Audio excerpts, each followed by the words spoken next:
Hidup ini perlu uang. Setiap manusia mencarinya. Banyak yang bilang uang itu segalanya.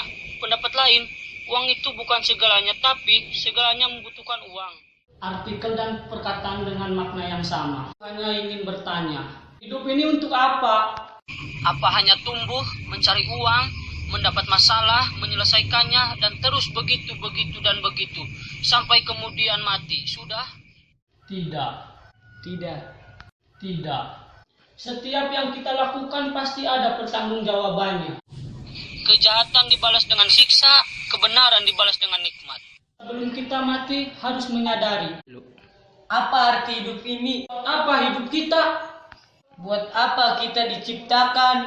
وَمَا خَلَقْتُ الْجِنَّ وَالْإِنسَ إِلَّا لِيَعْبُدُونِ. Jin dan manusia diciptakan hanya untuk beribadah kepadaku. Kataku kembali pada Allah. Allah yang menciptakan dunia.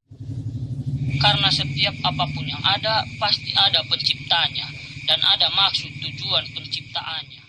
Layaknya sebuah pabrik menciptakan handphone untuk berkomunikasi, menciptakan kendaraan-kendaraan besar, kendaraan roda 2 untuk transportasi, agar perjalanan kita mudah. Dan kita manusia diciptakan untuk beribadah kepadanya. Beribadahlah.